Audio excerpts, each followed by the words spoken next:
Magic tissue. There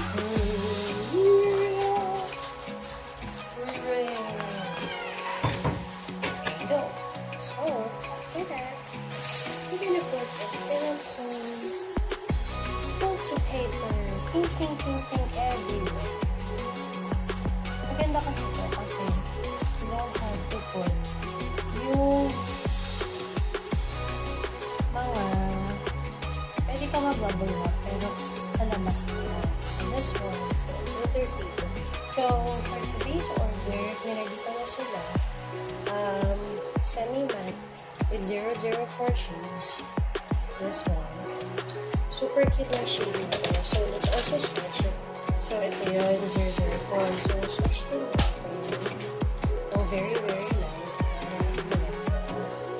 So, let's do this. See? Para siyang orangey red. Pero mas dominant yung pagiging red. See it? There you go. So, that's her order. Siyempre, bago natin ilalagay sa box, let's sanitize it. Sanitize na natin yung box.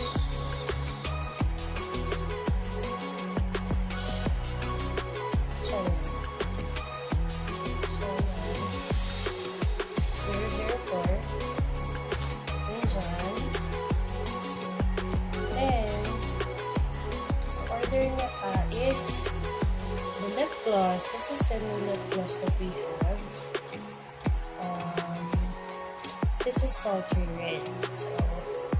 So I wanted to make it transparent yung pinaka-name niya para kita mo pa rin yun.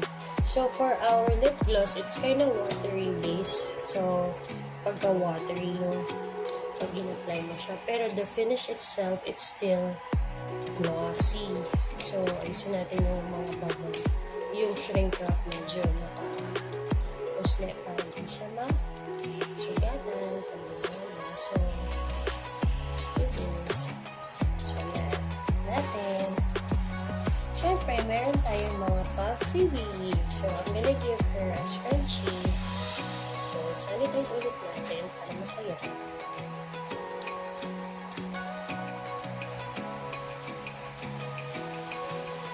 Lagi ko muna yung scrunch. Mas cute.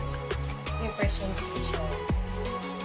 So, yeah. So, dalawa kasi yung packaging namin. Meron kami ito, yung maliit lang. So, this is really good for 2 to 3 pieces. Pero kasi, kapag in-order nyo na yung set with soaps and all, meron kaming mas malaking package. For this one, if it's 2 to 3 items, then we're gonna put it in the small curated box. Okay? So, so apart from scrunchie, syempre may pa-sticker din kami. You can also put this kung may mga journal kayo and all. Pwede nyo siyang gamitin. Saka, sa mga modules, parang cute-cute naman. Diba?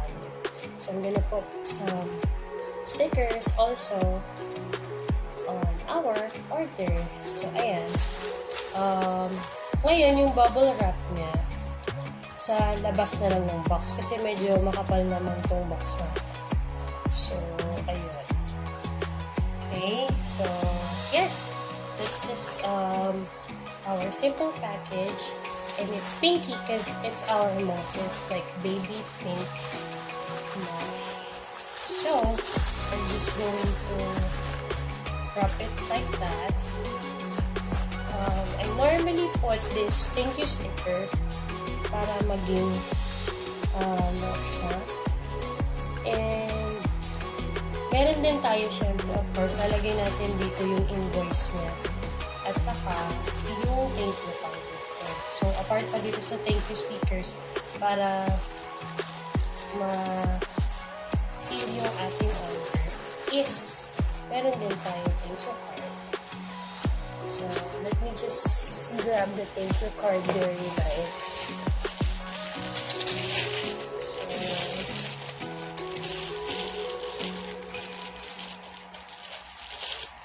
Our thank you card. So, see? Super simple na siya. Thank you. And then, our Facebook and Instagram. Juliet.cosmetics for our Instagram.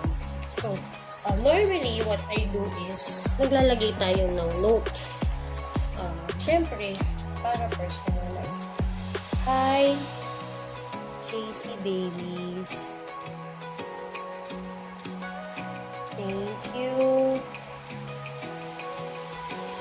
for your purchase. Smile and slay, ganun. Ganun lang. Juliet. Cosmetics. So, and then, I'm back. So, that's just how you do it. Then, pag kinlose natin tong box, nakasa siya. So, it's super plain, diba? Kita nyo, yung ating curated box. So, mga plain. So, hindi lang yan ganyan, syempre.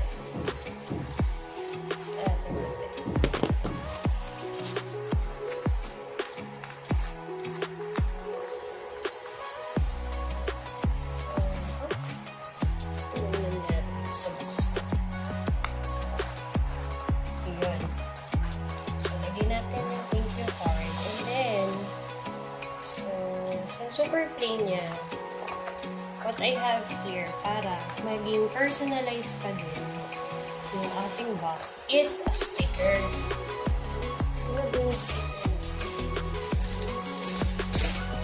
So this one is a 3x3 inches sticker. Kasi sakto lang siya dito as a below.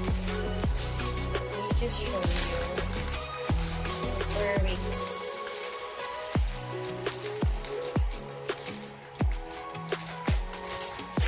See? This is it. So, we're gonna put it on top. Syempre, make sure na pantay, diba?